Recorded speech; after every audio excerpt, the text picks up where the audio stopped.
I came home after 2 weeks on a remote job site, dust still in my boots, thinking about nothing more dramatic than a hot shower and maybe a cold beer, and I pulled into my driveway to find a full-blown wedding in my backyard. White tents, string lights in my oak trees, a champagne fountain sitting right next to my grill like it had paid property taxes. 200 strangers trampling the grass my grandmother used to call her front row seat to heaven. And the HOA president, pearls, heels, that frozen beauty pageant smile, marched up to me and said, "Sir, you're trespassing. Please leave before you ruin the photos." She told me to leave my own house. Yeah, that happened. The catering guy even handed me a slider like I was some distant cousin who'd shown up uninvited. I stood there holding a paper plate, staring at my tomatoes, 3-time county fair champions, mind you, crushed under the bride's veil like they were decorative shrubs. That's when I smiled. Not because it was funny, because I'd just realized something. They had no idea who they'd picked a fight with. Let me back up a sec. My name's Hank Brewster, retired construction foreman. 35 years building things that don't fall down. I'd just inherited my grandmother's 1940s craftsman house in Willowbrook Estates after losing my wife, Sarah, to cancer. Moving there was supposed to be my reset button, closer to my daughter Lisa, closer to quiet mornings, closer to healing. The house sits on 2.3 acres, biggest lot in the subdivision. Everybody else is packed into little quarter-acre rectangles like postage stamps. But Grandma's land kept its original farm boundaries. Rolling lawn, old oak trees, gravel driveway that crunches just right under your boots. Wind chimes hanging from the branch where Sarah and I got married 20 years ago. It smelled like honeysuckle and fresh coffee and second chances. Apparently, to some people, it smelled like revenue. Enter Priscilla Blackthorne, HOA president, 52, perfectly coiffed blonde hair that didn't move in a hurricane, drives a white BMW like it's a parade float for authority. Married to the developer's nephew. Real estate agent. Event planning consultant. Which, as it turns out, meant something very specific. The harassment started week 2.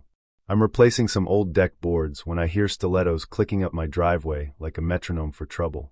She's holding a clipboard, measuring tape around her neck like a stethoscope. "Mr. Brewster, your property violates 17 subdivision standards." 17. Mailbox wrong style. Fence 2 inches too tall. Shed the wrong shade of brown. Driveway width non-compliant. Weekly fines. Escalating penalties. Threat of a lien. These features predate your HOA, I told her. She smiled like she'd rehearsed it in the mirror. Grandfather clauses require documentation. Your grandmother failed to file in 2019. I walked the neighborhood that weekend with my own tape measure. Funny thing, identical fences. Same mailbox styles. Decorative nonsense all over newer homes. 0 citations. At the monthly HOA meeting, Priscilla would stand up front like she was hosting a courtroom drama. Some residents believe legacy status exempts them from progress. Legacy status. That's when I saw it. The squeeze. Original homeowners with larger lots were being pressured, fined, threatened, harassed, until they sold. Developers love bigger parcels. And from Priscilla's kitchen window, my backyard looked like prime real estate. 2 weeks later, she escalated. 3 women with clipboards descended on my property like a designer SWAT team. Photographs. Measurements. 23 violations. $1,847 a week in fines. Foreclosure threats. My old foreman used to say, when someone's nitpicking that hard, they're hiding something. So I hid nothing. I filed a complaint with the city about selective enforcement. A 30-year municipal inspector named Rodriguez showed up, measured everything, shook his head. Textbook discrimination, he said. Within a week, all HOA fines suspended. Investigation opened. Priscilla got a violation notice for her own illegal setback. You'd think that'd be the end. You don't know Priscilla. Her brother-in-law Marcus, ESQ, showed up with a cease and desist letter thick enough to choke a horse. Threats. Legal fees. Criminal harassment accusations. I called my daughter Lisa. Mortgage broker. Smart as hell. She laughed after reading it. "Dad, why is a tiny HOA burning through 67 grand in legal fees over mailbox paint?" That question stuck. I followed the money trail at the courthouse. HOA had paid $67,000 to Marcus's firm. No board votes. No bidding. Just checks. Then I found the survey maps from 1978. My lot wasn't even legally inside HOA jurisdiction. 40 years of dues and fines for rules that didn't apply to my land. Fraud. I hired Mrs. Kowalski, 73, retired surveyor, Polish accent thick as gravy. She confirmed it. Hank, they have no authority over you. None. That's when 3 other older homeowners approached me. Paid thousands in fines. Threatened with foreclosure. We weren't violators. We were targets. And then came the twist I didn't see coming. A 17-year-old kid named Tyler knocked on my door at 7 a.m. Mr. Brewster? We're here to set up for the Peterson-Wilson wedding. Bride's mom's freaking out about the electrical hookups. I stood there in my bathrobe, coffee halfway to my mouth. What wedding? He showed me the contract. My address at the top. Willowbrook Manor Estate. That's my backyard. Turns out Priscilla had incorporated Willowbrook Event Planning Services. She'd been using photos taken during HOA inspections to market my property as a wedding venue. Insurance documents listed my address, liability coverage, event permits, deposits. $15,000 for that Saturday alone. I hadn't authorized a damn thing. She'd been running a wedding business on my land. That moment, sitting at my kitchen table with catering contracts spread out, that's when it stopped being petty HOA nonsense. It became criminal. Lisa dug deeper. No business license. No commercial permits. No health approvals. Nothing. I called my old demolition buddy Jake Morrison. He laughed like a diesel engine starting up. You want to shut down an illegal commercial operation with municipal authority? Hank, you just made my week. Here's the thing about construction. If you suspect septic contamination from unpermitted gatherings, you can request emergency inspections. If foundations show stress from commercial loads, inspectors get involved. If food service lacks permits, health department. Saturday morning, 6 a.m., Jake rolled in with the biggest excavator that would fit through my gate. By 7 a.m., building inspectors arrived. 8 a.m., health officials.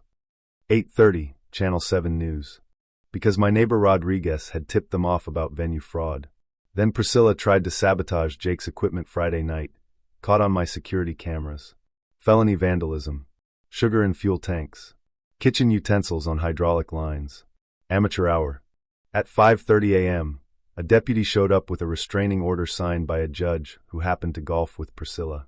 It claimed I was interfering with legitimate business operations. I handed him the catering contract listing my address. He blinked like a man realizing he'd walked into the wrong movie. By 9 a.m., wedding guests started arriving.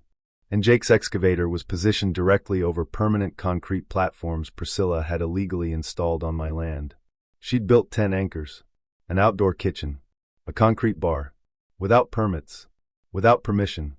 The first bite of that excavator claw into her platform sounded like thunder. Priscilla screamed. News cameras zoomed in. Miss Blackthorne, the reporter asked, why did you build commercial structures on property you don't own? She panicked. Started talking about investments, bookings, contracts. Confession on live TV. The bride stepped out of her Mercedes in full gown, just in time to watch her venue turn into gravel. I'll never forget the father's voice. We paid $15,000. Jake demolished every illegal structure methodically. Tent anchors ripped out like weeds. Outdoor kitchen crushed. Wedding arch splintered. Then Detective Santos arrived with arrest warrants. Fraud. Theft. Operating unlicensed commercial facilities. Insurance fraud. Conspiracy. Handcuffs clicked shut while 47 neighbors applauded. You could smell diesel exhaust and political careers burning at the same time. 2 weeks later, Priscilla sat in county jail on 14 felony charges. Marcus got suspended by the state bar. Assets seized. 17 couples received restitution. The HOA dissolved. We reformed as the Willowbrook Neighbors Association. Potluck meetings. Transparency. Mrs. Kowalski elected president unanimously, because anyone who can expose corruption with a surveyor's transit deserves the gavel. And here's the part that still gets me. The Peterson family asked if they could hold their rescheduled wedding in my backyard. Legitimately. With permission. I said yes. 200 guests. Laughter. Real vows. No excavators. No fraud. The bride hugged me afterward. Thank you for giving us a story we'll actually want to tell. My tomatoes? Still standing. 75 years on that land. Survived cancer, survived grief, survived Priscilla Blackthorne. Sometimes people think justice looks like revenge. Smash the cake. Call the cops. Go bulldozer, you know? But the truth? Justice is sunlight.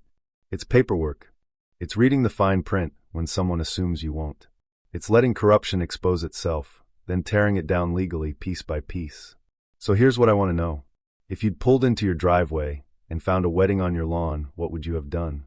Called the cops? Lost your temper? Or waited and built something bigger than their scam? Drop your take below. Because around here we build things to last. And when we tear something down, it's only because the foundation was rotten to begin with.